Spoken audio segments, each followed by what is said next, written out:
नमस्कार, मेरा नाम है अनुकृति शर्मा। यूपीएससी सिविल सेवा परीक्षा 2017 में मैंने 355 रैंक पाई है। ये मेरा चौथा प्रयास था। इससे पहले अटेम्प्ट में मैंने मेंस दिया था, दूसरे अटेम्प्ट्स में मेरा प्रीलिम्स ही नहीं निकला था, तीसरे अटेम्प्ट में मैं इंटरव्यू की स्टेज तक पहुंची थी और चौथे प्रयास में फाइनली पीडीएफ में मेरे को 355वीं रैंक आई। तो जैसा कि आपने सुना, मेरा पूरा स्ट्रगल बहुत ही उतार चढ़ाव भरा था और इसलिए मेरी इस टॉक से या इस लेक्चर से आपको सिर्फ ये नहीं पता चलेगा कि मैंने कहाँ और कैसे पढ़ाई करी, उसके अलावा आपको ये भी पता चलेगा कि कैसे अपने आप को इस लॉन्ग स्ट्रगल में मोटिवेटेड रखना है, एकदम स्ट्रेस में नहीं आना है और कैसे फाइनली सफलता पानी है। तो अगर मैं शुरुआत करूं, अपने बारे में थोड़ा बैकग्राउंड दूं, तो मेरी जो सिविल सेवा का मेरा जो ड्रीम था वो बचपन से नहीं था। मैं बहुत ही हम्बल बैकग्राउंड को बिलोंग करती हूँ। मेरे फादर रिटायर्ड गवर्नमेंट सर्वेंट हैं, मेरी मॉम इंग्लिश के लेक्चरर हैं और मैं IIT क्वालिफाई करके Indian institute of science education and research Kolkata से जियोलॉजिकल साइंसेज में ग्रेजुएट हूँ। पहली बार मेरी पूरी अपब्रिंगिंग जयपुर में ही हुई। पहली बार मैं कोलकाता 2007 में गई और मेरा कैंपस क्योंकि कोलकाता से काफ़ी दूर था, 50 किलोमीटर दूर। तो पहली बार मुझे रियलाइज़ हुआ कि जैसे जैसे आप शहर से दूर जाते हैं, कैसे बुनियादी चीज़ों का अभाव होने लगता है, जैसे हेल्थ, एजुकेशन की समस्या आने लगती है, इंफ्रास्ट्रक्चर की प्रॉब्लम्स होने लगती हैं।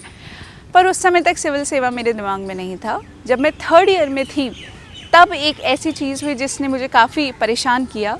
हम लोगों के यहाँ पे एक चाय की स्टॉल थी, उनके जो भैया थे उनकी बच्ची की शादी हो गई थी। She was just 14 years old. तब मुझे रियलाइज़ हुआ कि मैं कितनी ज़्यादा प्रिविलेज्ड हूँ। मतलब 18-20 साल की उम्र में मैं जो करियर परस्यू करना चाहती हूँ वो कर पा रही हूँ, जहाँ जाना चाहती हूँ वहाँ जा पाती हूँ और यहाँ पे एक छोटी बच्ची की शादी हो गई है। Bye the time I graduated she had 2 kids. तो मुझे लगा कि जो हम लोग प्रिविलेज्ड लोग हैं उनके ऊपर ये मॉरल रिस्पॉन्सिबिलिटी है कि हम उन लोगों के लिए कुछ कर पाएँ जिनको ये सुविधाएं नहीं मिलती हैं। And that's when civil services का आइडिया मेरे दिमाग में आया। I wanted to prepare. मैंने अपने टीचर से बात करी, बट क्योंकि हमारा इंस्टीट्यूट साइंस के लिए बच्चों को मोटिवेट करना चाहता था और मैं पढ़ाई में भी अच्छी थी, तो उन्होंने मुझे कहा सिविल सर्विसेज को स्टॉप लगाओ and you can do all these things by being a good scientist और रिसर्चर। तो मैं US चली गई। उस समय पॉज लग गया और PhD के लिए। पर जब मैं वहाँ गई और मैं 1-1.5 साल रही, तब मुझे ये लगा कि जो मैं पहले सोचती थी वही सही है। मेरा वाकई में रुझान कुछ ऐसा करने का है जिससे लोगों की बुनियादी चीज़ों को एड्रेस किया जा सके, उनके लिए कुछ किया जा सके, और सिविल सेवा ही वही माध्यम है। रिसर्च से भी हो सकता है पर उसमें आप डेली इश्यूज़ को नहीं एड्रेस कर पाएंगे। पर वहाँ से आना, अपने पूरे करियर को पीछे छोड़ देना बहुत बड़ा डिसीजन था। बहुत मुश्किल हुई पेरेंट्स को, इन लॉज को कन्विंस करने में, बट फाइनली वो कन्विंस हुए और मैं यहाँ आई। तो मैं आप सबसे ये कहना चाहूँगी कि जब भी हम लोग डिसाइड करते हैं कि हमें सिविल सेवा की परीक्षा देनी है, हम सब लोग ऐसे डिसीजंस लेते हैं। कोई अपनी जॉब छोड़ता है, कोई कैंपस प्लेसमेंट में नहीं बैठता है, कोई प्रोफेशनल कोर्सेज ना लेके सिर्फ आर्ट्स के जैसे पॉलिटिकल साइंस या सोशलॉजी में ग्रेजुएशन करता है। तो ये सारे डिसीजंस जब हम लेते हैं तो हमारे पास एक विज़न होता है, हम कुछ करना चाहते हैं समाज के लिए। तो जब भी आपको फेलियर मिले सिविल सेवा के अटेम्प्ट में किसी भी स्टेज पे और आप हताश हों, तो आप उस चीज़ को याद रखिए कि मैंने क्यों अपनी जॉब छोड़ी थी, या क्यों मैंने अपना वो करियर छोड़ा, या क्यों मैंने कोई प्रोफेशनल कोर्स ना लिया। तो जब भी आप वो सोचेंगे तो that will keep you motivated और आप फिर फ्यूचर में और दम लगा के अपना नेक्स्ट अटेम्प्ट देंगे। तो अब शुरू करते हैं कि मैंने तैयारी कैसे शुरू करी। I came back and then I started के थिंकिंग कि कैसे प्रिपेयर करना है। I had no idea about constitution of India, मैंने कभी नहीं देखा था। आई हैड नो आइडिया कि बिल्स क्या होते हैं, एक्ट्स क्या होते हैं, आर्टिकल्स होते हैं। I was not Avid newspaper reader. कभी कभी थोड़ा न्यूज़पेपर चाट मसाला खबर पढ़ती थी। तो इसलिए मेरी जर्नी एकदम ज़ीरो से शुरू हुई। और जब हम लोग सब ये डिसाइड करते हैं कि सिविल सेवा देना है, तो हमारे पास एक डिलेमा होता है कि हम लोगों को कोचिंग इंस्टीट्यूट ज्वाइन करना चाहिए कि नहीं, या सेल्फ स्टडी पे रिलाई करना चाहिए। जब मैंने अपनी प्रिपरेशन शुरू की उस समय इस तरह के ब्लॉग्स लिखने का शुरू हो गया था, जैसे गौरव अग्रवाल सर ने लिखा था, और उन लोगों ने कौन कौन सी बुक्स को फॉलो किया था वो वहाँ पे था, घनश्याम थोड़ी सर, तो जब उन्होंने जो बुक्स रेफ़र करी थी उन्हें मैं लेकर आई और एनसीईआरटीज़ जब मैंने पढ़ी तो मुझे ऐसा लगा कि ये सारी चीज़ें मैं खुद से भी पढ़ सकती हूँ, मैं उस स्टेज पे हूँ कि I can read and understand these things. उसके अलावा यूट्यूब पे इतने सारे वीडियोज़ अवेलेबल हैं। ऑल्सो मैं कुछ कोचिंग मटेरियल्स ख़रीद के लेकर आई थी और मैंने पाया कि वो वही पढ़ा रहे हैं जो कि इन बुक्स के अंदर दिया हुआ है। तो मुझे लगा कि ये खुद से किया जा सकता है, ऐसा नहीं कि कोचिंग करना ज़रूरी है। और दूसरा इम्पॉर्टेंट फैक्टर था फाइनेंशियल। तो फाइनेंशियल इश्यूज़ कुछ नहीं थे, पर मुझे अपने पेरेंट्स इन लॉज पे फाइनेंशियली बर्डनसम नहीं बनना था। दिल्ली में कोचिंग की फ़ीस भी बहुत ज़्यादा हाई थी और यहाँ पे मंथली रेंट इश्यूज़ और ज़्यादा problems. So I finally decided कि घर पे रहेंगे, सेल्फ स्टडी करेंगे and I will try to give my best. तो ऐसे फिर आई डिसाइडेड कि कोचिंग नहीं करनी है और घर पे सेल्फ स्टडी से ही करना है। तो कैसे मैंने पूरी तैयारी करी और किन किन चीज़ों को फॉलो किया वो मैं आपसे इस वीडियो में शेयर करूँगी। अब सबसे पहली चीज़ जो कि मुझे लगता है कि अनकॉम्प्रोमाइजिंग है, वेदर आप कोचिंग ले रहे हैं या नहीं, दैट इज़ न्यूज़पेपर रीडिंग। और मैंने जितने लोगों से बात करी, काफ़ी एस्पिरेंट से बात करने का मौका मिला एंड आई फाउंड कि बहुत सारे लोग पेपर पढ़ते ही नहीं हैं। They mostly rely on current affairs material जो कि मार्केट में अवेलेबल होता है। मेरी पर्सनल सलाह यही है कि आप अगर करंट अफेयर्स का मटेरियल शॉर्टकट अपनाएंगे तो प्रीलिम्स भले ही निकल जाए, आपको मेंस में प्रॉब्लम आएगी। अगर आपका मेंस निकल जाएगा तो इंटरव्यू में प्रॉब्लम आएगी और फाइनली अगर आप लिस्ट में भी आ जाएंगे तो not reading newspaper is not something very good, because UPSC की एक डिमांड होती है that they want a self aware person. Self awareness is very good attribute वैसे भी, पर एक सिविल सर्वेंट को काफ़ी अवेयर होना चाहिए क्या क्या हो रहा है आसपास। तो newspaper reading is a must, वो पहली चीज़। और दूसरा प्रिंसिपल है कि जो भी आप मटेरियल फॉलो करें that should B from reliable sources. For example आप गवर्नमेंट की वेबसाइट्स को फॉलो करें, आप इस तरह की ऑर्गेनाइजेशन जैसे इट्सा हुई या फिर ईपीडब्ल्यू हुआ या फिर पीआरएस हुआ, योजना, कुरुक्षेत्र, पीआईबी, एनसीईआरटीज़, इन्हीं को स्टिक करना है क्योंकि मार्केट में इतना सारा मटेरियल अवेलेबल है। तो हम लोग अगर सबको फॉलो करने लगेंगे तो काफ़ी डाइग्रेस हो जाते हैं और फिर हम उनके फैक्ट्स को, उनके जो भी वो मटेरियल दे रहे हैं उनको ट्रस्ट भी नहीं कर सकते हैं। So 2 principles are that not leaving newspaper reading for a single day and second is that we'll rely on government resources. अब सिलेबस कवर करने को शुरू करते हैं। तो हमारे जो आप जब तैयारी शुरू करें, the first thing you should do is you should have syllabus in your hand. Normally people will start reading from the books, they don't know कि यूपीएससी ने क्या प्रोवाइड किया है, क्या सिलेबस में है। So try going through the syllabus, GS 1, 2, 3, 4 लेकर आइए और देखिए कि एक एक लाइन को पढ़िए कि उन्होंने सिलेबस में क्या दे रखा है, क्या वो चाहते हैं कि आप क्या तैयार करके आएँ। And believe me, questions are straightforward from the syllabus. एक एक लाइन वो वहाँ से उठाते हैं, उस पर क्वेश्चंस बनाते हैं और पूछते हैं। एंड सिलेबस कवर करने के 2 पार्ट्स हैं, one is current affairs, the other is static. Current affairs cover 60 to 70% of the course और बाकी स्टैटिक रहता है। और करंट अफेयर्स का एक सोर्स है जो सारे सोर्सेज मैंने बताए, government websites and the Hindu newspaper. Hindu मैंने फॉलो किया, आप चाहें तो 2-3 भी कर सकते हैं। I stuck to the Hindu newspaper और मेरे लिए वो बहुत ही इम्पॉर्टेंट था क्योंकि मैं किसी भी कोचिंग मटेरियल पे रिलाई नहीं करती थी। तो I would like to share कि मैंने द हिंदू न्यूज़पेपर को कैसे कवर किया और कैसे उसके नोट्स बनाए। न्यूज़पेपर पढ़ने का मतलब क्या होता है? न्यूज़पेपर पढ़ना इज़ नॉट लाइक कि आपने पेपर उठाया, उसकी एक रीडिंग मार ली और रख दिया। आपको 2 दिन बाद भी याद नहीं होगा कि 2 दिन पहले क्या न्यूज़ आई थी, क्या इश्यूज़ कवर हुए थे। And every the Hindu publish article is your course material, is your text book. तो उसको बिल्कुल उसी तरीके से पढ़ना है और उसमें से नोट्स बनाने हैं। अब मैं नोट्स कैसे बनाती थी? मैं नोट्स OneNote पे बनाती थी, कुछ लोग Evernote पे भी बनाते हैं। और स्टार्टिंग में मैंने माइक्रोसॉफ्ट वर्ड में बनाना शुरू किया था और आप हैंडमेड भी बना सकते हैं। और उसके फाइल्स बनाने का तरीका, मैंने 4 नोटबुक्स बनाई थी, GS 1, GS 2, GS 3, GS 4 और उन 4 नोटबुक्स के सेक्शंस बनाए थे।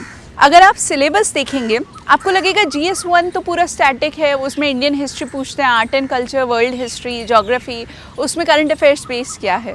पर यूपीएससी के लिए किस साल क्या इम्पोर्टेंट है, जैसे जिस साल गांधी जी और अंबेडकर जी के व्यूज़ को कंपेयर करने का क्वेश्चन आया था, या फिर इंडस वैली सिविलाइजेशन का अर्बन मॉडल और चंडीगढ़, इस तरह के जो मॉडर्न अर्बन मॉडल्स हैं उनको कंपेयर करने का आया था, तो आपकी वो अंडरस्टैंडिंग नहीं डेवलप होगी अगर आप रेगुलरली हर तरह की न्यूज़ को पेपर में फॉलो नहीं करेंगे। तो आप हर सेक्शन की फाइल्स बनाइए।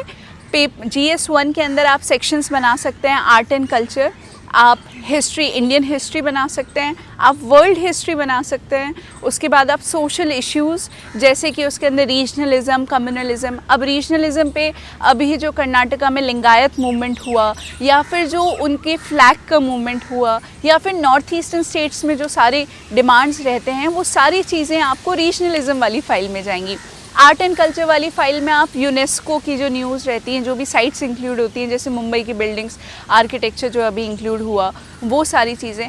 और आप हर फाइल में ऑलरेडी एक प्री का सेक्शन रखिए, तो जो भी प्री से रिलेटेड इम्पॉर्टेंट है, लाइक यूनेस्को किस तरह की ऑर्गेनाइजेशन है, कैसे उसके अंदर साइट्स का सिलेक्शन होता है, वो प्री के लिए भी बहुत इंपॉर्टेंट है।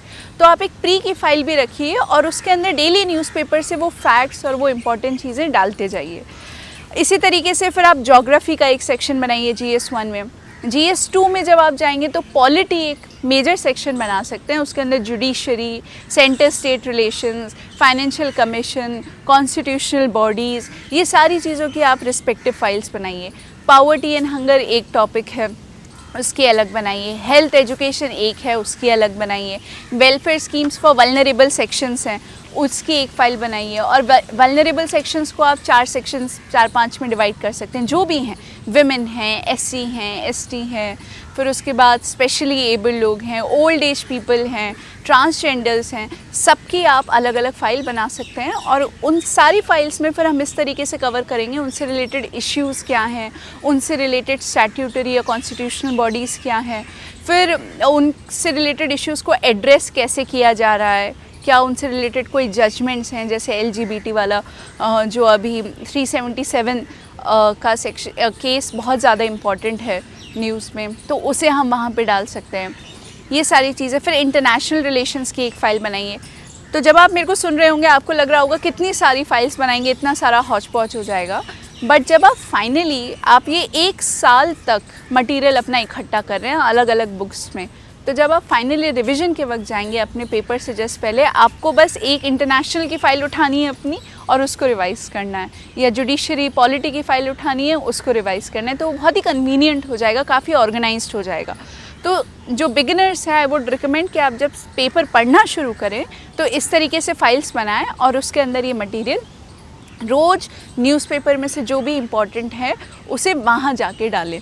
और ये आप फाइल्स तब तक नहीं बना पाएंगे जब तक आपने सिलेबस कायदे से नहीं देखा होगा। तो I would strongly recommend see the syllabus and according to your own convenience divide GS 1, 2, 3, 4 into relevant sections and then put the relevant news articles into it. Don't copy paste, take the extract from that article and note it down. और अब newspaper कैसे पढ़ना है वो शुरू करते हैं। तो जैसे न्यूज़पेपर आप द हिंदू खोलेंगे तो आपको सबसे पहले फ्रंट पेज पे कुछ इंपॉर्टेंट न्यूज़ मिलेगी उस दिन की। फिर आप कुछ लोग सीधा एडिटोरियल पे चले जाते हैं, इश्यूज़ देखते हैं, इंटरनेशनल थोड़ा सा देख लें, and that is newspaper reading, and they will avoid the political news, they will avoid any rape news and all such things.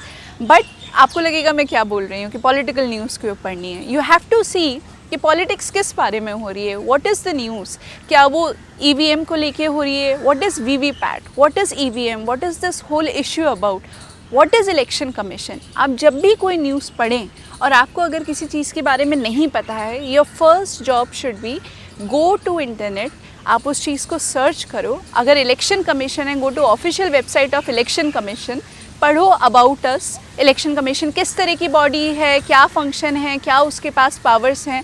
फिर जब आप पेपर पढ़ेंगे तो आपको उससे रिलेटेड इश्यूज समझ में आएंगे। अगर आप पिछले साल का क्वेश्चन एक देखें तो उन्होंने सीधा क्वेश्चन पूछा था इलेक्टोरल रिफॉर्म्स पे, क्योंकि उस साल एक रिपोर्ट निकाली थी इलेक्शन कमीशन ने ऑन प्रपोज इलेक्टोरल रिफॉर्म्स। तो काफ़ी बड़ी रिपोर्ट थी, बट आप उसके सिर्फ रिकमेंडेशंस अगर पढ़ के गए हैं तो आप क्वेश्चन बहुत ईजिली और बहुत अच्छे से आंसर कर पाएंगे। तो इसलिए you have to be very inquisitive. और जब भी आप पेपर देखें अब अगर कोई रेप की न्यूज़ निकले मान लीजिए फ्रंट पेज पे, you will say it's an ordinary news, इसके बारे में क्या पढ़ना. No, you should be inquisitive. You should know what rape is. Why is it such a big social issue?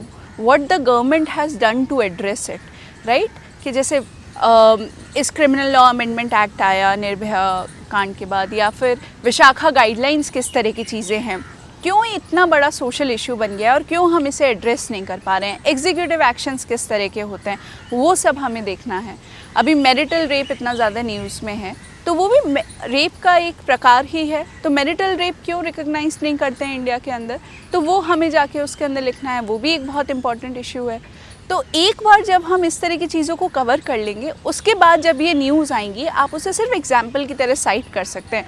अगर आपको कथुआ रेप हाईलाइट करना है तो आप एग्जाम्पल की तरह उसे यूज़ कर सकते हैं कि वो आज भी इम्पॉर्टेंट है. तो हर साल the issues remain the same but examples changes, right. तो आप हर न्यूज़ को इम्पॉर्टेंट मानिए, उसे देखिए as a beginner. Down the line after 4-5 months आपकी मेहनत एकदम कम हो जाएगी. शुरू में आपको पेपर करने में 5-6 घंटा लगेगा, बट जब आप इस तरीके रिगरस तरीके से करेंगे, you will see that you have covered 50% of the syllabus.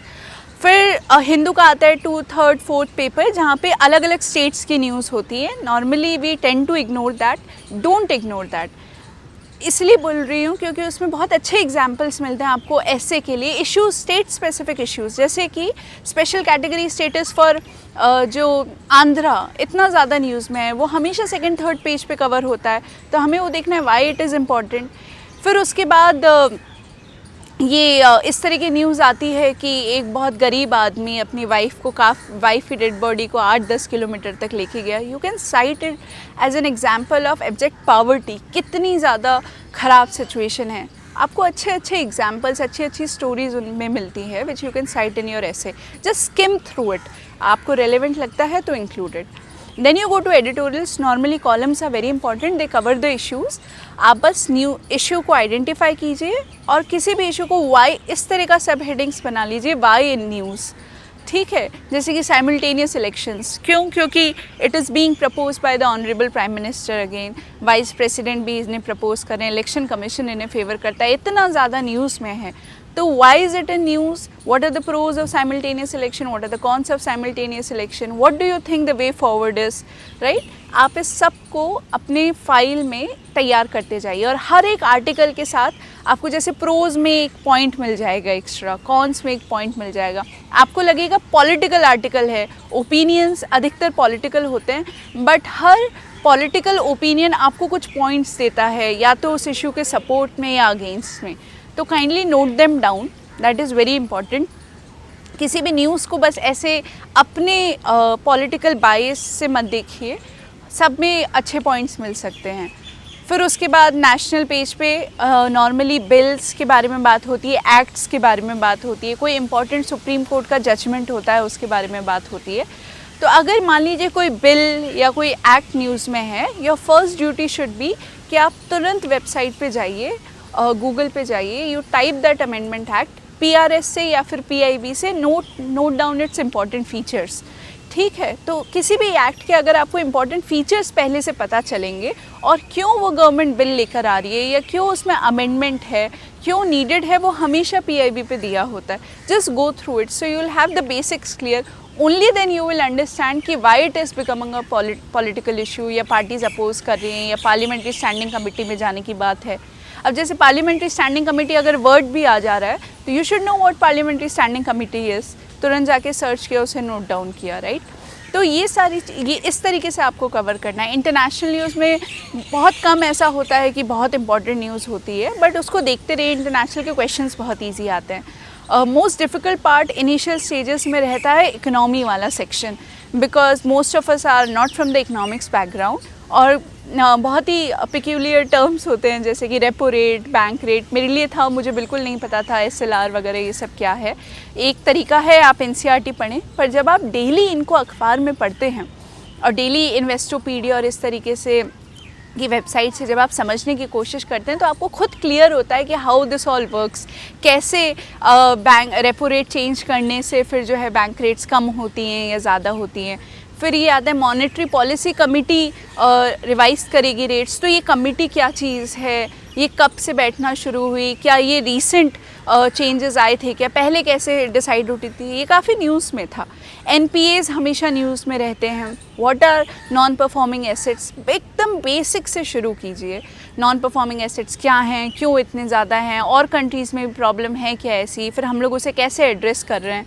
Rose newspaper में प्रोग्रेस दिखाई जाती है कि ये गवर्नमेंट ने स्टेप्स लिए, ये वर्क नहीं कर रहे हैं, ऐसा हो रहा है, वैसा हो रहा है। बॉडीज़ किस तरह की न्यूज़ में रहती हैं, आरबीआई, सेबी, इन्फोर्समेंट डायरेक्टरेट। तो you should know what these bodies are, statutory हैं क्या, कॉन्स्टिट्यूशनल हैं क्या, किस तरह की पावर्स हैं, क्योंकि there is a heading statutory, regulatory and quasi judicial bodies. तो सेबी, आरबीआई वैसी बॉडीज़ हैं क्या, go to the websites, find out कब ये स्थापित की गई थी, इनके फंक्शंस क्या हैं, इनकी पावर्स क्या हैं, क्या ये कर सकती हैं। एज इट इज़ प्री में क्वेश्चन आ सकता है, जैसे इस बार इंडियन बैंक एसोसिएशन पे क्वेश्चन आया, वाइट एटीएम्स पे क्वेश्चन आते हैं, एटीएम क्या है। तो आपको बहुत सारी चीज़ें बहुत इंट्यूटिव लग सकती हैं, but they are not. So you should go search them, write about them अपनी प्री की फाइल में, मेन की फाइल में। अब जैसे सिक्योरिटी पे क्वेश्चंस आते हैं, तो नॉर्मली क्वेश्चंस इस तरह, सिक्योरिटी में एक तो इशू बेस्ड क्वेश्चंस होते हैं, जैसे कि नक्सलिज्म हुआ या JNK हुआ, तो कैसे गवर्नमेंट इनको एड्रेस करने की, these are issues. And then there are questions which are factual questions, right, जैसे कि ये डिफेंस एक्सरसाइज इस कंट्री के साथ हुई, या फिर ये लॉन्च किया, ब्रह्मोस का लॉन्च किया, निर्भया का लॉन्च किया। तो ये किस तरह की मिसाइल से, you should make a table. आप प्री के पहले के पेपर्स देखिए और उसमें से आपको आइडेंटिफाई हो जाएगा कौन से फैक्ट्स हैं जो कि मुझे कवर करने हैं।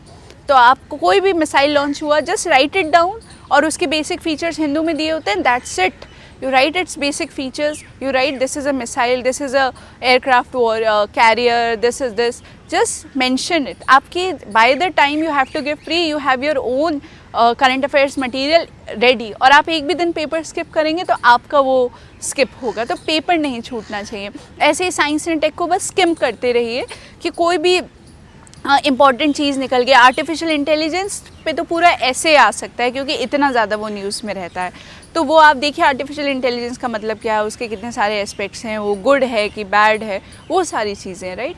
और प्लस कुछ फैक्ट्स भी आ सकते हैं कि जुपिटर के इतने नए मून्स डिस्कवर हुए, है ना, वहाँ पे कौन सा, सैटर्न पे अगर कैसिनी मिशन गया हुआ था, तो you just make a table कि मिशन का नाम और ये क्यों इम्पॉर्टेंट है, कौन सी बॉडी है, इंडिया करवा रही है या नासा करवा रही है या यूरोपियन एजेंसी है, just mention that. So you should have these tables. Reports बहुत ज़्यादा एग्ज़ाम में आती है, ये रिपोर्ट किसने रिलीज़ करी, न्यूज़पेपर में आता है, इंडिसेस आते हैं। जब भी कोई आए, you should just note it down, have a table prepared, reports की, एक इंडिसेस की, रिपोर्ट का नाम लिखा, एजेंसी का नाम लिखा, इतना ही पूछते हैं। अगर कुछ बहुत इंपॉर्टेंट है इंडिया के रिस्पेक्ट में, जैसे एनवायरनमेंट इंडेक्स के अंदर इंडिया का परफॉर्मेंस बहुत ज़्यादा ख़राब था, तो कौन सी बॉडी उसे रिलीज़ करती है, वो ज़्यादा न्यूज़ में भी था, उस पर ओपिनियंस भी थे, तो कौन सी बॉडी रिलीज़ करती है और उसके कुछ बेसिक फीचर्स कि क्या उन्होंने ध्यान में रख के इस कोई वैल्यू निकाली या हमारी कंट्री को रैंक किया।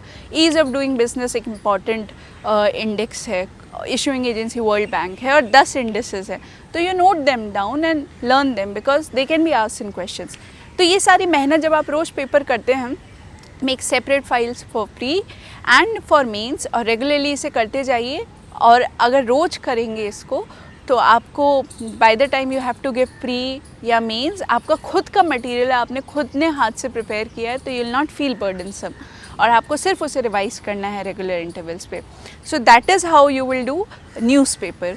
और अब मैंने बताया कि जैसे GS मेंस का जो पार्ट है, प्री से पहले कुछ किताबें होती हैं, मैं आपको इस पर, ये तो न्यूज़पेपर रीडिंग का मैंने बताया, पहले प्री पे अगर फोकस करें तो प्री और मेंस की न्यूज़पेपर रीडिंग एक साथ चलती है।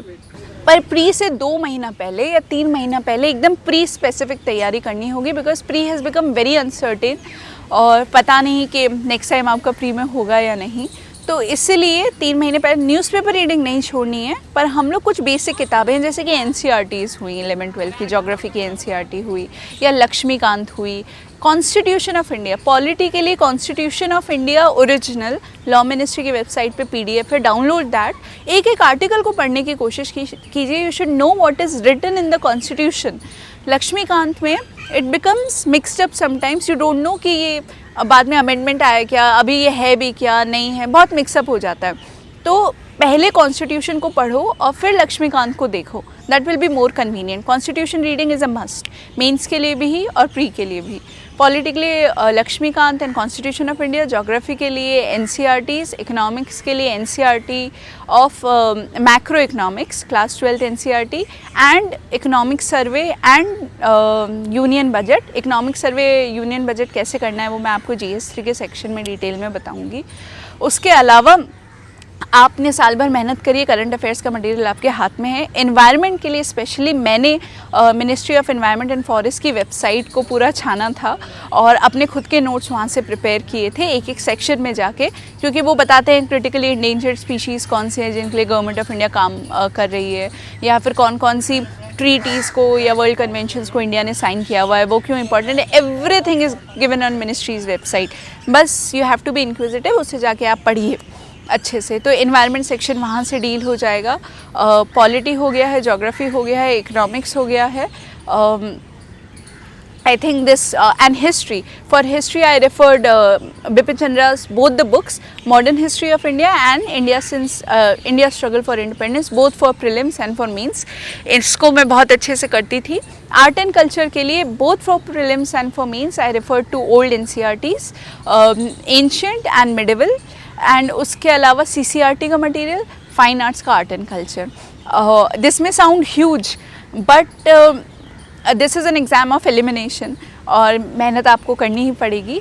तो I think once you are done with it, pre निकलना चाहिए। करंट अफेयर्स का मटेरियल आपके हाथ में है।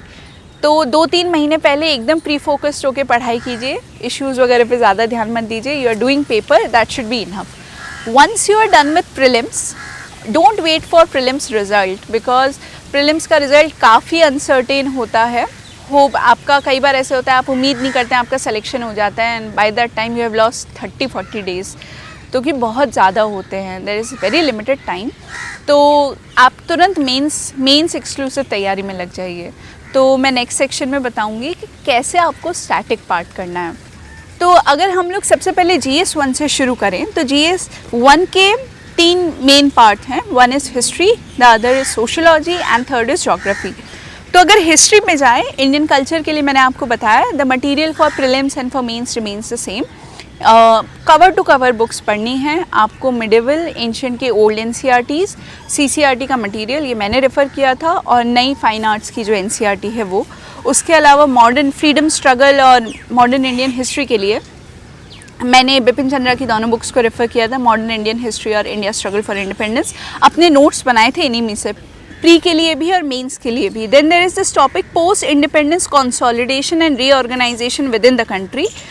इसके लिए मैंने लक्ष्मीकांत को पढ़ा था और कुछ पार्ट्स मैंने इंडियाज़ सिंस इंडिपेंडेंस जो बिपिन चंद्रा की है उसको भी रेफ़र किया था, शुरू के 2-3 चैप्टर्स को।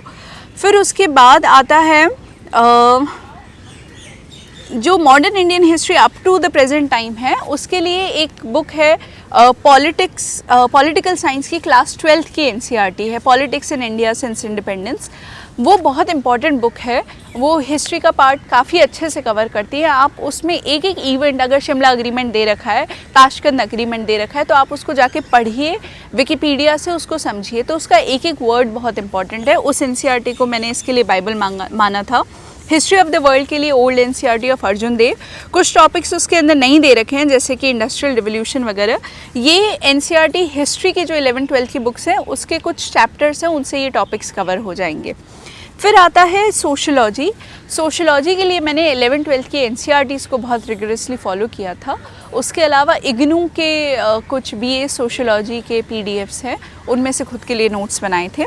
Then we have topics like communalism, regionalism, secularism. Just I search these things on internet, अपना राइटअप इनके ऊपर तैयार किया था। रीजनलिज्म पे मैंने आपको बताया, जैसे कि न्यूज़ में लिंगायत मूवमेंट काफ़ी था, फ्लैग और ये imposition of Hindi on other states, ये सारी चीज़ें इन सारे मुद्दों के लिए रेलेवेंट हैं। तो try to integrate current affairs with static part. Then we come to geography. तो कैसे GS1 के जोग्राफी को, आई हैड जोग्राफी ऑप्शनल, तो ये पार्ट के लिए मेरे को स्पेशली कभी तैयारी करने की ज़रूरत नहीं पड़ी और मेरा जियोलॉजी बैकग्राउंड भी है। बट स्टिल थोड़ा सा अगर हम लोग इसको देखें, मैं इसको डिटेल में अलग वीडियो में कवर करूँगी। NCERT जोग्राफी की दोनों वो ज़्यादा इंपॉर्टेंट है, उसके अलावा गोचे लियोंग इकोनॉमिक जोग्राफी की। एंड देन ये जितने भी इंपॉर्टेंट जियोलॉजिकल फिनोमिना हैं, जियोफिजिकल फिनोमिना, जैसे कि अर्थक्वेक हुआ, सुनामी हुआ, आप IMD की वेबसाइट पे जाइए, इन सारे जियोफिजिकल फिनोमिना के बारे में उसमें कुछ कुछ दे रखा है, वहाँ पे फैक्यूज़ है इनके बारे में, क्वेश्चन आंसर फॉर्मेट में आपको सब समझ में आ जाएगा और गवर्नमेंट वेबसाइट है, रिलायबल है, तो that will help you out. और इसमें से क्वेश्चंस भी आते हैं। क्लाइमेट चेंज वगैरह काफ़ी न्यूज़ में रहता ही है, तो पेरिस कन्वेंशन वगैरह क्यों इंपॉर्टेंट है, आई थिंक आप वो सब फॉलो करते हैं, तो that's very easy to cover. अगर हम लोग GS2 की बात करें तो GS2 को हम ब्रॉडली 2-3 पार्ट्स में डिवाइड कर सकते हैं। पहला आ जाएगा पॉलिटी, सेकंड आ जाएगा एग्जीक्यूटिव के जो वेलफेयर फंक्शंस हैं, तीसरा आ जाएगा इंटरनेशनल रिलेशंस। तो इस तरीके से मैंने इसको डिवाइड किया। पॉलिटी का करंट अफेयर्स से काफ़ी इंपॉर्टेंट है, करंट अफेयर्स उसके लिए GS2 पेपर के लिए। तो आपको सारे इश्यूज़, दिल्ली का स्टेटहुड है या फिर LG और CM के बीच की जो दिल्ली में इश्यूज़ हैं वो, या फिर साइमल्टेनियस इलेक्शंस, JNK का इशू, मैरिटल रेप, ये सारे टॉपिक्स पॉलिटी के लिए, GS2 के लिए बहुत ज़्यादा इंपॉर्टेंट है। तो आप अगर करंट अफेयर्स अच्छे से कर रहे हैं तो आपको इस पार्ट में प्रॉब्लम नहीं आएगी। But still there are certain basic things which you need to do good in this exam. First is Laxmikanth and Indian constitution, एकदम अच्छे से कवर टू कवर पढ़ लीजिए। फंडामेंटल राइट्स, डायरेक्टिव प्रिंसिपल्स आपको रटे होने चाहिए, that you can use in your answers. कुछ इस तरह की कॉन्स्टिट्यूशनल बॉडीज़ और statutory, regulatory, quasi judicial bodies दे रखी हैं। हर कॉन्स्टिट्यूशनल बॉडी के ऊपर एक छोटा राइटअप, उससे रिलेटेड इश्यूज़ आप तैयार कर लीजिए। जैसे कैग पे सीधा सीधा क्वेश्चन आया था, you should know what CAG is, CAG की पावर्स कहाँ से डिराइव होती है। कैग एक्ट से भी होती है और वो कॉन्स्टिट्यूशनल बॉडी भी है, तो कॉन्स्टिट्यूशन से भी डिराइव होती है। फिर कैग से रिलेटेड इश्यूज़ क्या हैं, क्या वो हर तरह का ऑडिट करता है, क्या वो अपनी पावर्स को एक्सीड करता है, क्यों वो हमेशा न्यूज़ में इतना ज़्यादा रहता है। तो try to write down those issues. उसके अलावा इसका इम्पॉर्टेंट मटेरियल है monthly policy review of PRS की वेबसाइट पे जाइए, हर महीने वो आप एक नोटबुक निकालते हैं मंथली पॉलिसी रिव्यू, उसको डाउनलोड कीजिए, जस्ट गो थ्रू इट, सारे एक्ट्स और बिल्स। और कुछ लोग कहते हैं बिल्स इंपॉर्टेंट नहीं होते, एक्ट्स होते हैं, everything is important. If it's a news it's important. जैसे कि women reservation is a bill, it's an important issue, तो you should know the basic features of bills which are in news all the time, उसे आप कीजिए। फिर उसके बाद ARC reports बहुत इंपॉर्टेंट एस्पेक्ट है, जैसे कि इस तरह के टॉपिक्स हुए RTI, e-governance, role of civil services in a democracy, ये सारी चीज़ें। तो कॉन्फ्लिक्ट रिजोल्यूशन की आर्क रिपोर्ट, RTI की ARC report, e-governance, citizen centric administration, ये सारी आर्क रिपोर्ट्स आपको पढ़नी है। अब उसके अलावा आर्क रिपोर्ट्स कैसे पढ़नी है वो मैं आपको बताती हूँ। ARC reports normally people tend to find a shortcut, but believe me there is no shortcut to success. आप आर्क रिपोर्ट्स जब आप खुद से पढ़ेंगे, आपको सिर्फ एक बार खुद से पढ़ना है, जब आप दूसरी बार आएंगे उसको पढ़ने के लिए तो यू विल नो कि किस पैराग्राफ में कौन सी बात करी गई है। हर चैप्टर के एंड में रिकमेंडेशंस दिए होते हैं, तो आपको रिकमेंडेशंस देखकर ही ध्यान में आ जाएगा कि आपने पहले क्या पढ़ा है, अगर आपने अच्छे से रीडिंग आर्क की करी है तो। And it's very easy, it looks huge but it's not. आप एक दिन RTI की, it's a very small report उठाइए, उसको पढ़ ले जाइए, तो आपको समझ में आएगा RTI क्यों लाया गया, क्या और कंट्रीज़ में इम्पॉर्टेंट है, क्या RTI इतना बड़ा मूवमेंट कैसे बन गया कंट्री के लिए। सारे इश्यूज़ आपको इंडिया के टॉप मोस्ट सिविल सर्वेंट्स आपको एक रिपोर्ट में बना के दे रहे हैं। You don't need anything else, just go through it, keep highlighting कि जो इम्पॉर्टेंट चीज़ लगे, so that when you come next time you just have to go through the highlighted part. तो role of civil service in a democracy, ये सब आपका उससे तैयार हो जाएगा। Topics like issues relating to poverty and hunger, now इसे कि हम इसे न्यूज़पेपर में करते हैं, पावर्टी और हंगर ये तो हमें सब समझ में आता है। The first thing you should ask is what is poverty? what is hunger. These are also sustainable development goals this year. Why they are so important? How do you define poverty? Now defining a poverty itself is a very great challenge. और India में Tendulkar committee और Rangarajan committee ये सब इतना ज़्यादा news में रहे हैं क्योंकि पावर्टी नहीं डिफ़ाइन कर पाए. फिर हम लोगों ने सोशो इकोनॉमिक कास्ट सेंसस लिया है ना कि हम उसके हिसाब से फिर लोगों को वेलफेयर स्कीम्स चलाएंगे, कास्ट बेस अलोकेशंस करेंगे, इस तरह की चीज़ें. तो you should know what poverty is, how do you define poverty, then what are the programmes which government of India is undertaking to address the problem of poverty, right. और क्या वो ये जितना भी स्टार्टअप इंडिया है, stand up India है, ये employment provide तो 3-4 तरीके होते हैं. या तो आप उनकी बेसिक नीड्स प्रोवाइड करो, आप उन्हें सब्सिडीज़ दो हेल्थ, एजुकेशन में, खाने में, इन सारी चीज़ों में, या आप उन्हें एम्प्लॉयमेंट दो, है ना, या फिर आप उन्हें स्किल्स दो. तो ये सारी चीज़ें अलग अलग तरीके से पावर्टी को एड्रेस करती हैं. तो it's a huge topic, don't ignore it. Then there is this topic about NGOs and SHG, role of NGOs and SHG. अब NGOs were so much in news last year जब the government cracked down on many NGOs. Why they were in news? What is these acts, Foreign Exchange Management Act and all these things, why they were in news? NGOs किस तरह का development role play करती हैं, क्या वो next GS3 में वो security related concerns आएंगे NGOs के. बट ये हमें देखना है. सेल्फ हेल्प ग्रुप्स पे डायरेक्टली क्वेश्चंस आ रहे इतने साल से. सेल्फ सोशल इश्यूज़ पे भी एक आर्क रिपोर्ट है, उसमें एक चैप्टर है जो कि सेल्फ हेल्प ग्रुप से डायरेक्टली डील करता है. वहाँ पे कुदुम्बश्री और इस तरह की ऑर्गेनाइजेशंस के बारे में काफ़ी डिटेल में बात करी गई है. Last year was the 25th anniversary of establishment of self help group movement in India. तो वो काफ़ी न्यूज़ में था and directly question came. Self help group पे एक कुरुक्षेत्र एक योजना भी है, आई थिंक 2013-14 की, उससे भी आपको सारे इश्यूज़ पता चलेंगे. तो मेरा एम्फेसिस इस बात पे है कि जब आप सिलेबस देखते हैं तो एक एक टॉपिक को पढ़िए. प्रेशर ग्रुप्स लिखा हुआ है. प्रेशर ग्रुप आप न्यूज़पेपर देखेंगे तो आपको फिक्की, किसान मजदूर संगठन, ये सारी चीज़ें पढ़ने को मिलेंगे. But you will not realise that these are pressure groups. तो प्रेशर ग्रुप्स क्या हैं ये आपको पढ़ना होगा जाके. पॉलिटिकल साइंस की जो 9th, 10th, 11th, 12th की NCERTs हैं, they deal with these things. तो आप उन्हें देखिए. हर सिलेबस का हर एक टॉपिक कवर होना चाहिए. जो इंटरनेशनल रिलेशंस के क्वेश्चंस हैं, they are generally very easy. If you are following the international page of the Hindu newspaper throughout the year, you should be able to answer them. Try drawing maps जहाँ आपको अच्छा लगे, and if it's a little easy for you, you have to make your copy a little appealing to the examiner. तो if that helps, आप उसे रखिए. New notes बनाते वक्त नेबर्स को अलग रखिए. नेबर्स की अलग सिग्निफिकेंस है, उनसे related issues they are more important. World issues में भी you always try to see कि अगर अरब वर्ल्ड में क्राइसिस है तो उससे इंडिया को क्या प्रॉब्लम है, क्या इंडिया का जो डायस्पोरा है उससे रिलेटेड इश्यूज़ हैं, या फिर इंडिया की ऑयल प्रॉब्लम हो जाएगी, इसलिए सोर्स डाइवर्सिफिकेशन हम लोग इतना ज़्यादा कर रहे हैं, है ना. वो सारी चीज़ें हमें देखनी है. डेमोक्रेसी और अरब क्राइसिस में क्या, इंडियन डेमोक्रेसी और अरब क्राइसिस जो है वो किसी तरीके से रिलेटेड है क्या, वो सारी चीज़ें हम लोगों को देखनी है.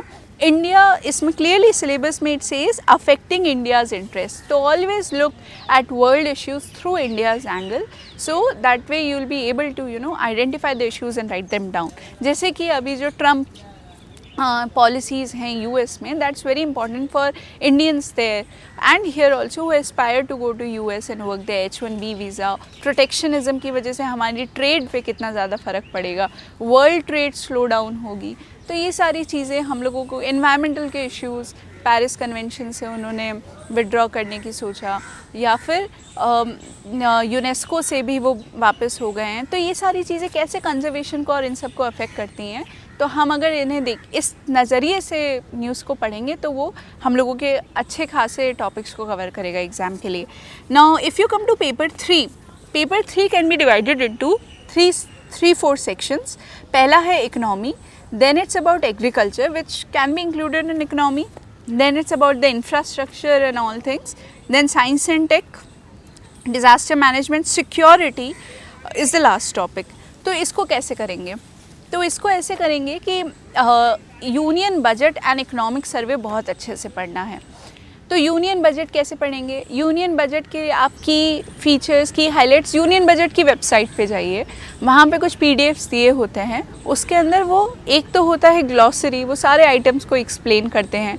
उसके बाद होती है की फीचर्स ऑफ दिस या हाइलाइट्स ऑफ दिस बजट, वो देखिए तो आपको पता चलेगा बजट क्यों इंपॉर्टेंट है। GS3 में इतना स्ट्रेट फॉरवर्ड क्वेश्चन आया था कि जो बजट की हेडिंग थी शायद ट्रांसफॉर्म इंडिया, वो कैसे जस्टिफाई होती है, इस तरह का question. I don't remember the exact question. तो वो अगर आपने बजट का डॉक्यूमेंट उस साल का सिर्फ हाइलाइट्स पढ़ी है तो you should be able to answer. तो इसलिए बजट का जो हाइलाइट्स है उसे अच्छे से पढ़िए। If you have time go through the budget speech, you should ideally listen to budget speech, but then it's too long and it covers so many things. तो just go through the budget speech, कुछ important लगा note down कर लो, और budget के highlights को note down कर लीजिए और उनको याद रखने की कोशिश कीजिए। You can use them in your answers as a starting point कि this was the most highlighting. Agriculture development बहुत ज़्यादा हाईलाइट किया इस बार, है ना, जैसे डबलिंग द फार्मर्स इनकम भी बजट के अंदर मोटो दिया गया था। तो ये सारी चीज़ें आप आंसर्स की स्टार्टिंग लाइन की तरह भी यूज़ कर सकते हैं, ठीक है। और जैसे इकोनॉमिक सर्वे कैसे करना है, इकोनॉमिक सर्वे भी कवर टू कवर करना है। आपको लगेगा इट्स ह्यूज, समरी मिल जाती है तो बहुत अच्छा होता, पर economic survey it can maximum be done in 2 days अगर आप उसको सुबह से शाम तक लेके बैठें। Every chapter is a topic. मैं एग्जाम्पल के लिए हाईलाइट करूँगी, इस बार का जो इकोनॉमिक सर्वे है उसका एक टॉपिक है which talks about ease of doing business में कहाँ प्रॉब्लम है। आपको लगेगा ये तो GS3 का टॉपिक हो गया, but that is a very important topic for GS2 because वो कहते हैं कि ईज़ ऑफ डूइंग बिजनेस में India has improve 30 ranks and it has entered into top 100 ranks, right. But problem कहाँ आ रही है, तो they talk about contract enforcement. Contract enforcement is done through legal system, it's done through judiciary. तो वो सारे उन्होंने highlight किया है कि जुडिशरी के साथ इंडिया में क्या प्रॉब्लम है कोर्ट्स के साथ, सुप्रीम कोर्ट्स के साथ, हाई कोर्ट्स के साथ, जजेस का अपॉइंटमेंट, फिर delays, and they have suggested solutions for it. तो on the front of it looks like कि ईज़ ऑफ डूइंग बिजनेस के बारे में बात हो रही है, इकोनॉमी का टॉपिक है, but then it talks about GS2। और बहुत छोटे में हर इकोनॉमिक सर्वे के हर चैप्टर में they talk about a problem, they talk about possible solutions and issues with the solution, what else can be done or should be done.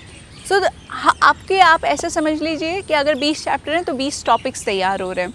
Infrastructure GS3 के अंदर clearly mention है, roads, airports, infrastructure chapter है, agriculture chapter है, science and tech chapter है।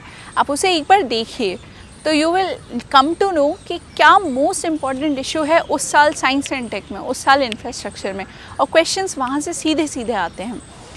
उसके अलावा नीति आयोग का action agenda is very important. It has chapters on health, education, infrastructure, governance, everything. Go through it, Bible है वो, क्योंकि NITI Aayog action agenda to the point एकदम बात करता है। और उसमें से आप इम्पॉर्टेंट जैसे PPP इन्वेस्टमेंट मॉडल्स अगर टॉपिक करना हो तो investment models, you just search investment models, it will talk about public private partnership. Now you should know what is PPP इतना न्यूज़ में क्या रहता है, PPP के इश्यूज़ कैसे हैं। और नीति आयोग एक्शन एजेंडा आप पढ़ेंगे तो PPP पे एक पूरा चैप्टर है that highlights the issues and the possible solutions. तो आप नीति आयोग को भी एक्शन, वो जो 3 ईयर रिफॉर्म एजेंडा उन्होंने दिया है उसे एक बार अच्छे से देख लीजिए, इकोनॉमिक सर्वे कर लीजिए, यूनियन बजट कर लीजिए। अगर हम एग्रीकल्चर के टॉपिक पे आते हैं तो उसके लिए मिनिस्ट्री ऑफ एग्रीकल्चर की वेबसाइट पे काफ़ी अच्छे रिसोर्सेज हैं, रिपोर्ट्स हैं, that should help you about different types of irrigation system और ये सारी चीज़ें।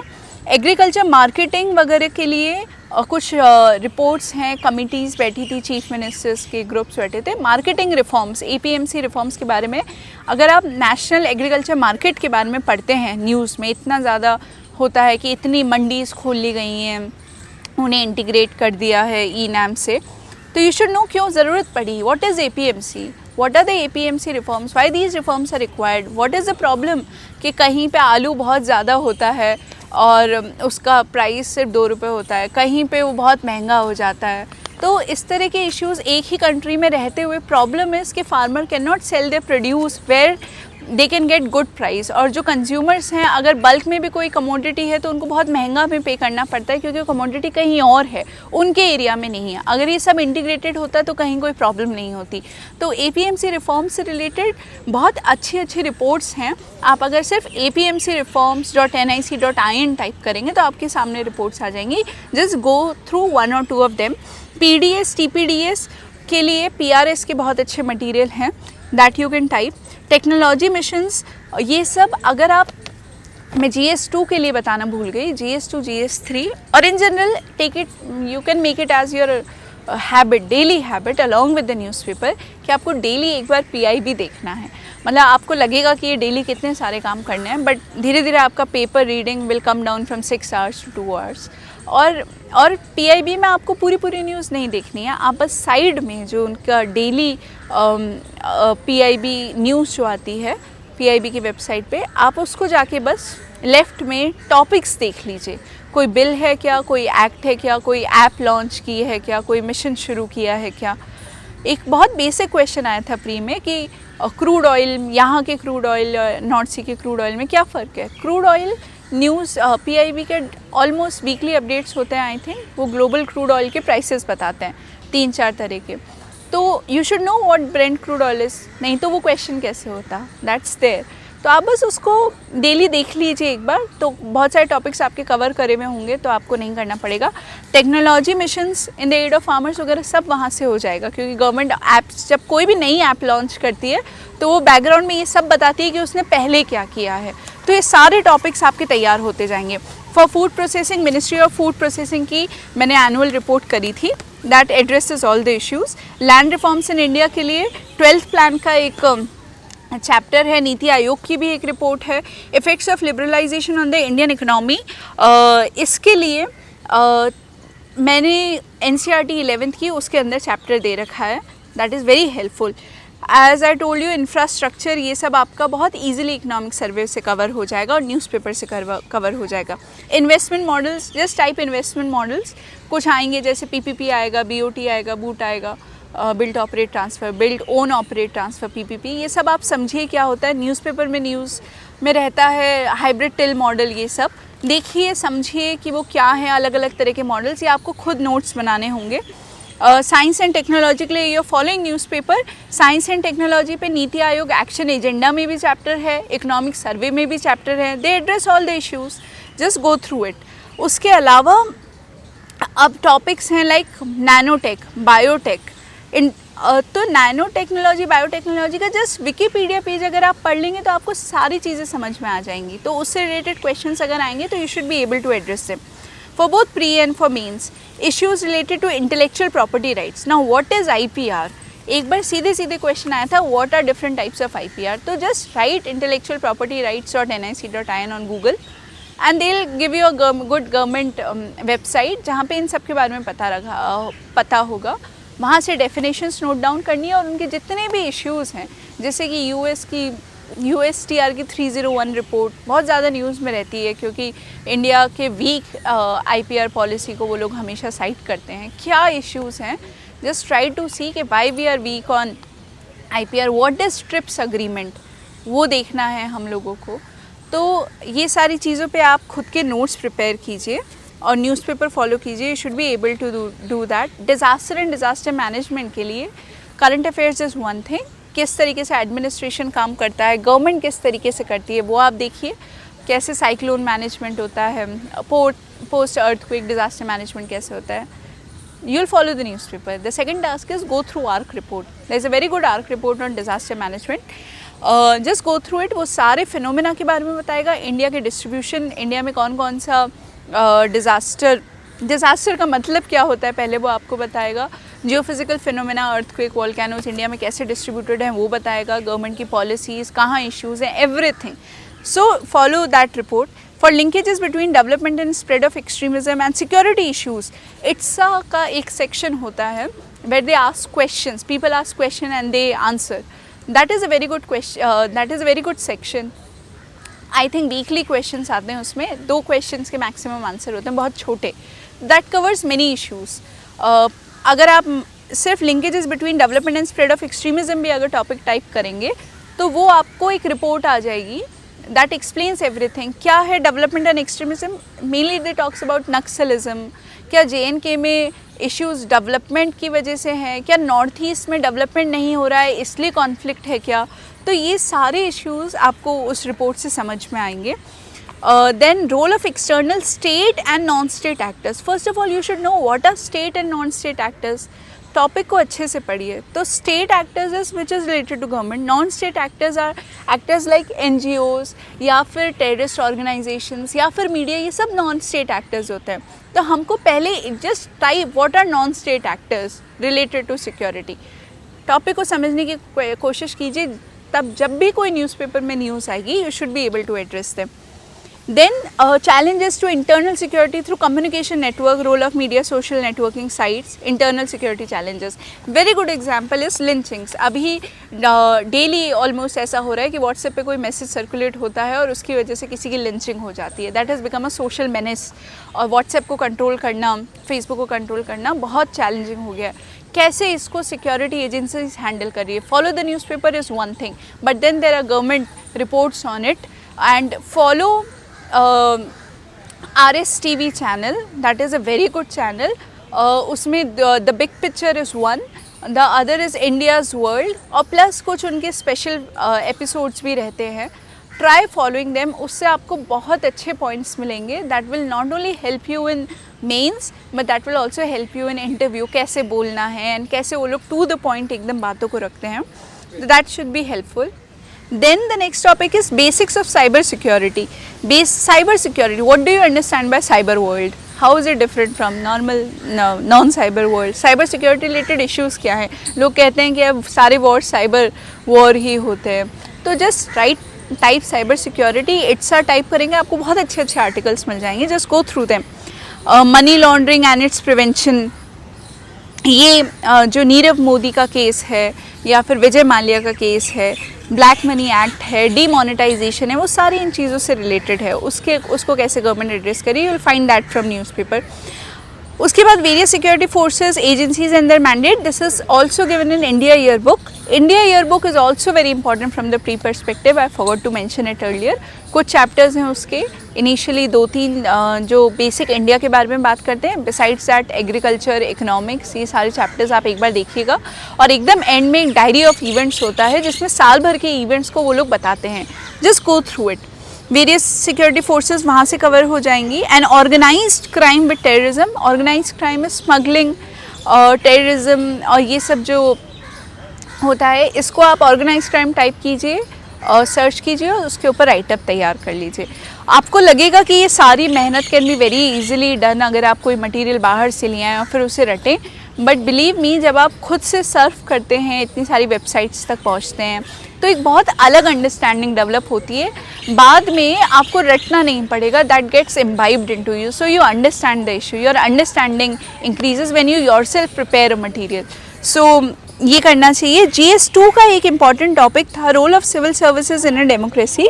इसके लिए जैसे lateral entry is very much in news these days, तो वो भी इसके अंदर जाएगा। सिविल सर्वेंट्स किस तरह का काम करते हैं डेली, उसे आप उस पर अपनी एक नज़र रखिए। इसके ऊपर एक आर्क रिपोर्ट भी है, सिविल सर्विस रिफॉर्म्स वगैरह के बारे में वो बात करते हैं, उसको अच्छे से करिएगा।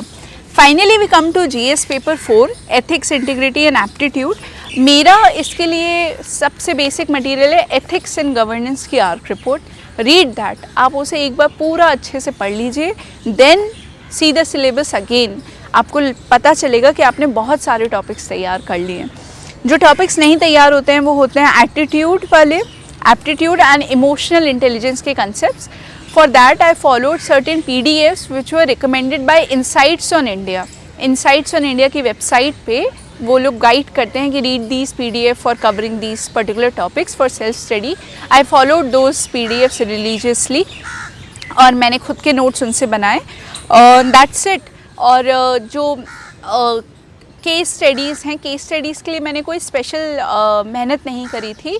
जो टॉपर्स के आंसर्स कॉपी अवेलेबल होती है विजन पे, उनको फॉलो किया था कि वो लोग कैसे लिखते हैं और फिर वैसे ही अपने व्यूज़ बनाए थे। तो that is how I completed all of these. So here we come to an end of civil service mains preparation. It may sound very huge to you, but आप जब डेली से अपनी प्रैक्टिस में ले आएंगे पेपर रीडिंग, अपना equal time अगर आप ऑप्शनल को और मेंस को देंगे, तो you should be able to cover all of these before 2 months before pre. This is easier said than done. मेरा भी पहले अटेम्प्ट में जब मैंने दिया था तो काफ़ी सिलेबस तैयार नहीं था, बट स्लोली आप अगर थोड़े मोटिवेटेड हैं और शुरू से काफ़ी सीरियस हैं तो this you should be able to complete all of that. अब नेक्स्ट स्टेज पे आते हैं विच इज़ अबाउट इंटरव्यू.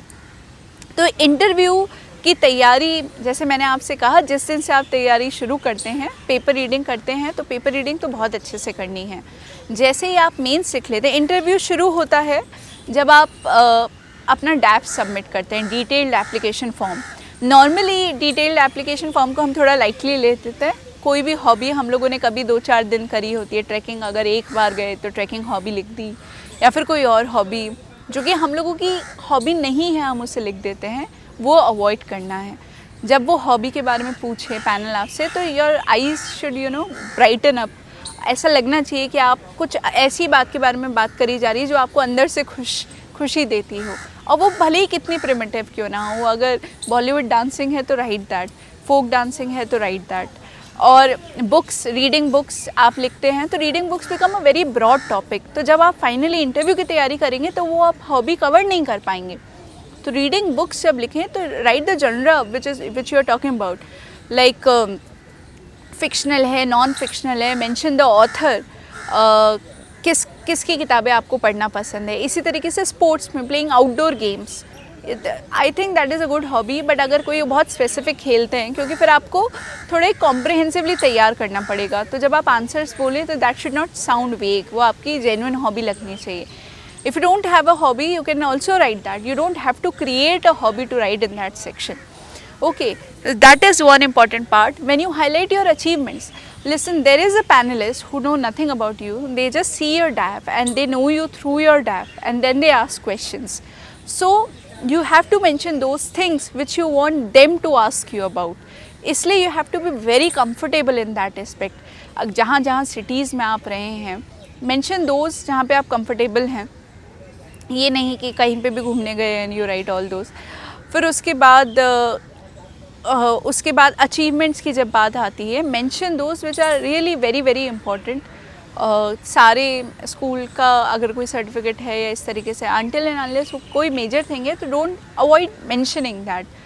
उस तरह की चीज़ें, लीडरशिप क्वालिटीज़ हैं तो वो आपने कोई बहुत अच्छा फेस्ट ऑर्गेनाइज कराया है या कोई बड़ी चीज़ करी है, try mention. Don't overdo many things.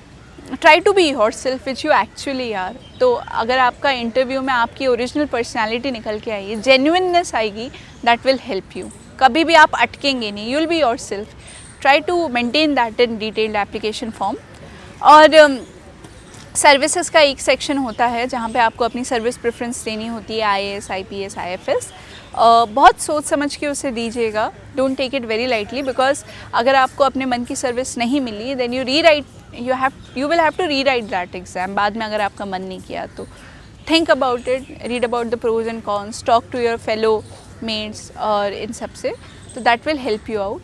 और GS मेंस के बारे में मैंने एक बात नहीं मेंशन करी. मैंने कोई टेस्ट सीरीज़ नहीं ज्वाइन करी थी मेंस के लिए. खुद से ही जो पिछले साल के क्वेश्चन पेपर्स हैं उनके आंसर्स लिखे थे, and I was very fortunate. I came in contact with some selected candidates which were ready to help me out. उन्होंने मेरे आंसर्स देखे. बहुत एक्सटेंसिव राइटिंग नहीं थी. I always focused on content and quality, और speed अपने आप बन जाती है एग्ज़ाम में. That's what I feel. तो अगर आपने कम वर्ड्स के अंदर स्ट्रक्चर्ड आंसर किया है, जो कि हम अगले लेक्चर में देखेंगे, तो time should not be an issue. तो टेस्ट सीरीज़ नहीं ज्वाइन करी थी. यू ट्राई टू आंसर जब भी आप कोई टॉपिक तैयार करें, जस्ट सी कि पिछले साल के क्वेश्चंस कैसे कैसे आए हैं. तो that will help you keep track of your preparation also. That is one thing. तो we'll come back to interview again. तो ये डिटेल्ड एप्लीकेशन फॉर्म को आपने भर दिया. अब मेंस के बाद से ही न्यूज़पेपर रीडिंग में एक न्यूज़पेपर और ऐड कर लीजिए, which is your state newspaper. अगर आप राजस्थान के, जैसे मैं राजस्थान की हूँ, तो मैंने राजस्थान का पेपर, राजस्थान पत्रिका पढ़ना शुरू कर दिया था. बिकॉज हम लोग अगर अपने स्टेट में नहीं रह रहे हैं काफ़ी टाइम से, we are not aware of the most important issues affecting the state. Water problem है क्या, विमेन की प्रॉब्लम है क्या, कोई और नई इंडस्ट्रीज़ बन रही हैं क्या, कहाँ बन रही हैं, कैसा है. ये सारी चीज़ें। तो start reading a local newspaper, आपको खुद से बहुत अच्छा लगेगा, because now you are relieved with mains preparation, और वो इतना एक्सटेंसिव फेस जा चुका है। तो आपको 2 न्यूज़पेपर पढ़ने हैं। अपनी हॉबी को जितना अच्छे से एक्सटेंसिवली तैयार कर सकते हैं उस तरीके से करिए। Come in contact with a friend जो आपको क्रॉस क्वेश्चन कर सके, अगर आपका डर है, फियर है, तो उसे निकाल सके सामने बोलने से। कुछ स्टैंडर्ड क्वेश्चंस हैं कि why do you want to be a civil servant. Try finding your own reason, कौन सा ऐसा मोटिवेटिंग फैक्टर था जिसकी वजह से आप सिविल सर्विसेज की तैयारी में कूदे। Don't search for a standard answer on internet, be your self. अपने रीजंस बताइए, भले ही वो स्टोरी आपको लगे कितनी भी अजीब है। So that will help I think. तो और करंट अफेयर्स के एक एक टॉपिक पे आप कैसे बोलेंगे, it's a different thing to write down things, it's a different thing to speak interview में। जब एक पैनल बैठा है आपसे और आपको क्रॉस क्वेश्चन कर रहा है, तो you have to be very concise and to the point, and you should be smiling and smart, एकदम उस तरीके से बोलना है। तो इसलिए एकदम शॉर्ट में पॉइंट्स बनाने हैं। अपने किसी एक फ्रेंड के साथ उसको डेली प्रैक्टिस में लेके आना है। ओरिजिनल रहना है, जेन्युइन रहना है, हॉबी को कॉम्प्रिहेंसिवली तैयार करना है। करंट अफेयर्स के इश्यूज़ ऐसे नहीं होने चाहिए जो कि आपसे मिस हो जाएं। अपने स्टेट को, अपनी ओरिजिनल डिस्ट्रिक्ट को एकदम अच्छे से प्रिपेयर करके जाइए। स्टेट से रिलेटेड उसकी ज्योग्राफी, उसकी हिस्ट्री आपको पता होनी चाहिए। आपकी सिटी से रिलेटेड प्रॉब्लम्स क्या हैं पता होनी चाहिए आपको, और उसको आप कैसे एड्रेस करेंगे कल को अगर आप डिस्ट्रिक्ट कलेक्टर बनते हैं तो, या आपको अगर वो मौका मिलेगा तो इस तरह की चीज़ें आपकी बातों में रिफ्लेक्ट होनी चाहिए, that you are a very aware citizen and you are aware with the problems around you. You should not sound negative, you should have solutions to the problems you are saying कि sir हाँ ऐसी problem है। जैसे अगर पूछा जाए कि women का स्टेटस आपको क्या लगता है कैसा है, डोंट से अरे इंडिया में विमेन का स्टेटस ख़राब ही है। से कि सर हम लोगों का पहले बहुत अच्छा था and there are issues now, और इस तरीके से अनफॉर्चुनेटली ऐसा प्रॉब्लम हुआ कि चाइल्ड सेक्स रेशियो भी डाउन हो रहा है year, but there is a recognition of this problem and I see कि कुछ टाइम बाद we are going to do much better. जहाँ पे विमेन आर लैकिंग, जैसे कि एम्प्लॉयमेंट में लैक कर रही हैं, जैसे कि जननी सुरक्षा योजना, इन सब से हमें दिख रहा है कि इन्फेंट मोर्टेलिटी कम हो गई, मैटरनल मोर्टेलिटी कम हुई है, बेटी बचाओ से चाइल्ड सेक्स रेशियो इम्प्रूव हो रहा है। Sir these things are improving, but there is a lot of scope for further improvement. I am hopeful कि अगर एग्जीक्यूटिव अपना काम अच्छे से करेगा, गवर्नमेंट के लॉज एकदम सही होंगे, तो we see a better future for women in India. इस तरीके से इफ़ यू आर पॉजिटिव, आपकी बातों में एक्साइटमेंट होगा, तो आई एम श्योर इंटरव्यू बहुत अच्छा जाएगा। तो this is how I will wind up everything now. We have covered prelims, mains and interview. What I would say is कि किसी भी स्टेज पे अगर आपको निराशा मिलती है, आपको कभी भी हताश नहीं होना है। ऑलवेज़ रिमेंबर कि आप क्यों इस लड़ाई में कूदे थे। हमेशा बैक टू बेसिक्स जाना है कि आपने जॉब क्यों छोड़ी, आपने क्यों सैक्रिफाइसेस किए। Don't lose heart.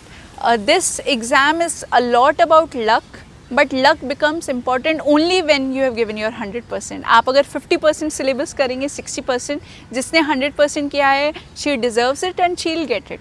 तो you have to give your 100% uncompromisingly.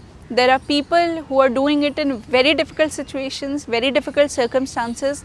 We all are blessed कि हम लोगों को problems नहीं होती हैं financial या health. बहुत सारे ऐसे लोग हैं जिन्हें ये problem है, still they are doing it. So when they can do it, why can't we do it? और हमेशा हम लोगों को ये समझना है कि अगर हमें फेलियर मिली है, there is some problem in us. हम लोग सोचते हैं कि मैं इससे अच्छा ऑप्शनल नहीं कर सकता था, या इससे अच्छा जीएस मेंस का अटेम्प्ट नहीं दे सकता था, मेरी प्रॉब्लम इसमें है, मैं ऑप्शनल बदल लेता हूँ। when there are people who are getting equally good marks in that subject, or when there are people who are doing good in a particular GS means paper, then there is problem in you and you have to find out कि कहाँ पे problem है, try addressing that. Her bar improvement का scope होता है। I'm sure if you even talk to rank 1 and if they had a future plan to write exam, वो कहेंगे कि मेरे को इस एरिया में I would have worked on it. So you always try to work on your problems. If you will not do that, आपको excuses मिलेंगे और आप improvement नहीं कर पाएंगे and you lose attempts every year. So keep yourself motivated. I have done it through self study without coaching in a 4 years time. खूब patience के साथ, खूब अपने आप को पम्प्ड अप रख के। आई एम वेरी ब्लेस्ड, मुझे हर जगह से सपोर्ट मिला। तो आई होप आप सब लोगों को भी सपोर्ट मिले और आप लोग बहुत अच्छे से मन लगा के एग्ज़ाम दें। And also please like and subscribe daily knowledge track channel for all the further videos which will help you in your civil service preparation. Thank you.